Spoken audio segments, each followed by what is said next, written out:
When we think of the American Revolution, we often think of the famous battlefields of Valley Forge and Saratoga, of muskets and Minutemen, of the Boston Tea Party, and Paul Revere's Midnight Ride. But there was another war, albeit one kept under wraps and waged in the shadows. But a war that was no less dangerous than the kind fought on horseback, as cannonballs whistled overhead. By November 1776, mere months after the signing of the Declaration of Independence, the Continental Army had endured heavy losses and a punishing string of setbacks in New York and New Jersey. In Long Island, roughly 1,300 Americans were killed, wounded, or captured. At Fort Washington, General Washington was forced to surrender roughly 3,000 men. In the 5 major battles between August and November of 1776, the Continental Army was reduced to fewer than 5,000 men. Inside a candlelit tent along the New York harbor, following the catastrophic defeat at the Battle of Long Island, General Washington confronted a grim reality. Surrounded, outnumbered, and outmaneuvered, he asked his officers for the unthinkable. Do we have any other options? Silence followed. They all knew the truth. Only a miracle could save them. In the months that followed, the mightiest military power in the world drove the beleaguered American forces from the New York region, pushing them through New Jersey and nearly to the brink of collapse. Supplies were scarce, spirits were low, and time was running out. In the winter of 1776, Washington's crossing at Trenton and Princeton were astonishing victories, but these achievements alone could not reverse the tide of the war. The British Army had captured New York, a critical stronghold for trade and transportation, and turned Manhattan into a fortress. New York, without exaggeration, is the pivot on which the entire Revolution War turned, said John Adams himself. And without the city, and without intelligence from inside its gates, Washington knew the American cause would not survive. He needed eyes, he needed ears, he needed spies. From this necessity was born one of the most audacious and consequential acts of espionage in our nation's history. The Culper Spy Ring, headquartered in British-occupied New York City, this 6-person intelligence network changed the course of the Revolutionary War and the fate of our new nation. Washington turned to a young officer named Benjamin Talmadge, codenamed John Bolton. Talmadge replaced General Charles Scott, whose approach to espionage had been blunt and rather unimaginative. Scott would dispatch lone scouts on one-way missions across enemy lines, hoping they'd return with scraps of intelligence. It was a gamble, and one that too often failed. The execution of Lieutenant Nathan Hale, who was caught, tried, and sentenced to death within the span of 12 hours, was a grim case in point. Talmadge suggested a new approach to Washington. Instead of risking the lives of uniformed officers by sending them behind enemy lines, why not gather intelligence through unsuspecting allies who already lived in British-occupied territory, creating a network of spies living among the British? Washington agreed with the Talmadge strategy and appointed him Chief of Intelligence. Talmadge was only 24, but he knew both the people and the landscape on Long Island well, which would prove to be invaluable. Major Talmadge immediately began creating a tight-knit ring of embedded operatives working silently beneath the surface in the British-occupied Long Island. What became known as the Culper Spy Ring was the most successful spy network on either side of the war. Talmadge's recruits were not particularly well trained. Indeed, these informants consisted primarily of old friends he had made while growing up in Setauket, Long Island. They were farmers, merchants, and laborers. Their intelligence network operated successfully in and around New York City for 5 years.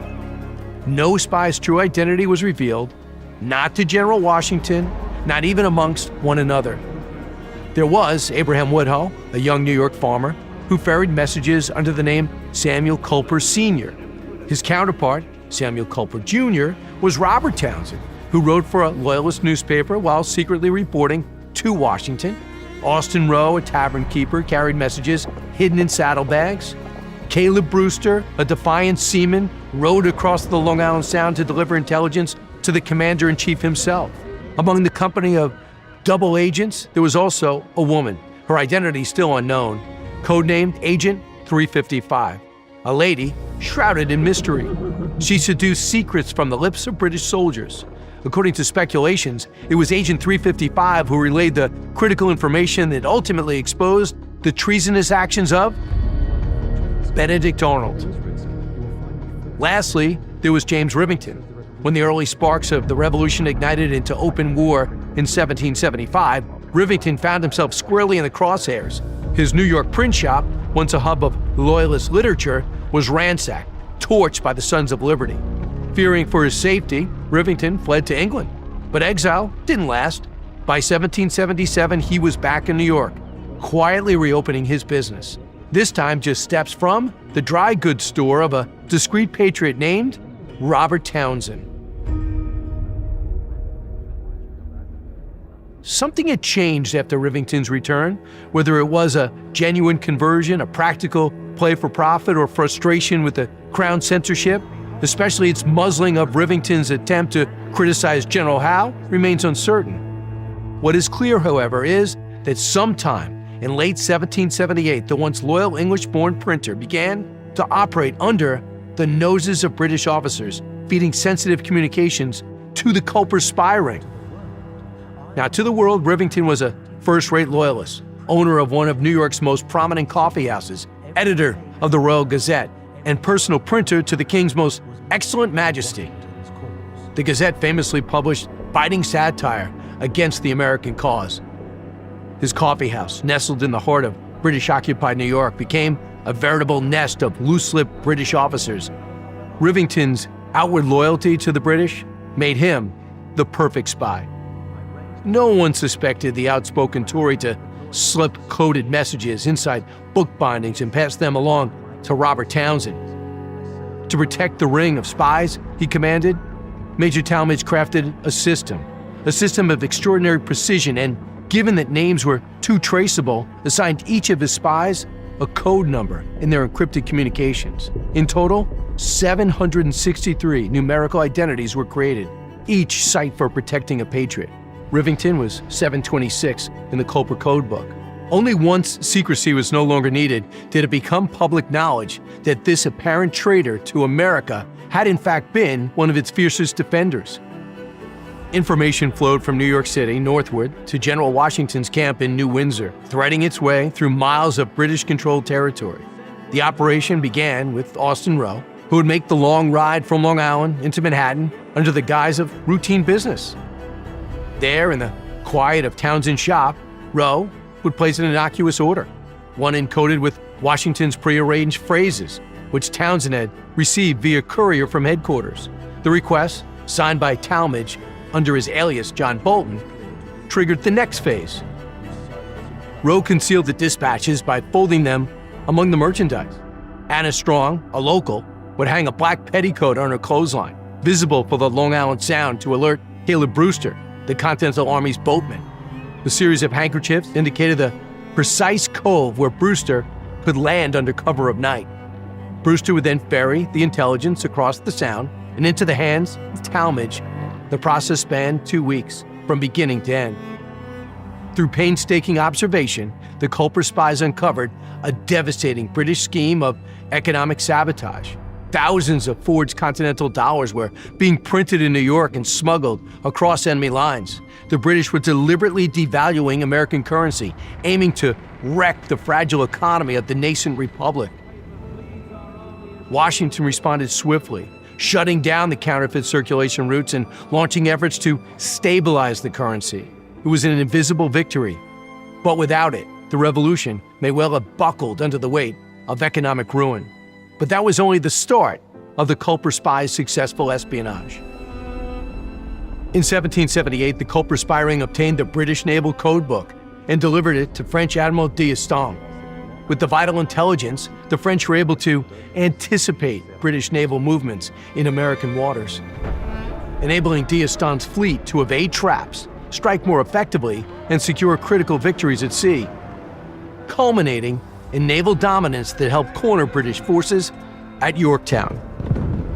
General Clinton and Admiral Graves were assembling a force of 9 warships and nearly 10,000 troops with plans to strike Rochambeau's soldiers in a surprise assault. Acting swiftly, Major Talmadge relayed the intelligence through trusted channels to deliver the intelligence directly to the French officers in Newport. Simultaneously, Hamilton rushed word to Lafayette and Washington, and they devised a successful scheme to divert the British forces back towards New York. What could have been a crushing British blow was thwarted through daring espionage. Most famously, the spies uncovered the treachery of Benedict Arnold, exposing his plan to surrender West Point to the British. Had Arnold's mission succeeded, West Point would have fallen into British hands. The Hudson River would have been severed, the colonies divided, and the revolution itself smothered in its cradle. It's no exaggeration to say that the course of the American Revolution, indeed the very existence of the United States, turned on messages no one could see, sent by men whose names history almost forgot. The British intelligence officer, Major George Beckwith, put it this way: Washington did not really outfight the British, he simply outspied us. It may be more accurate to say Washington outfought the British because he outspied them.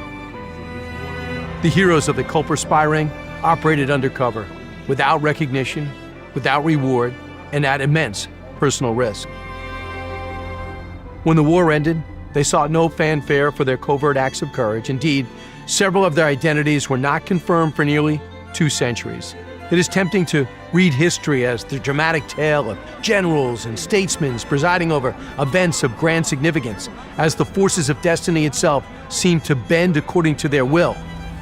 Victory in the American Revolution was achieved not only on the battlefield, but in back rooms and back alleys, from code letters and clever disguises.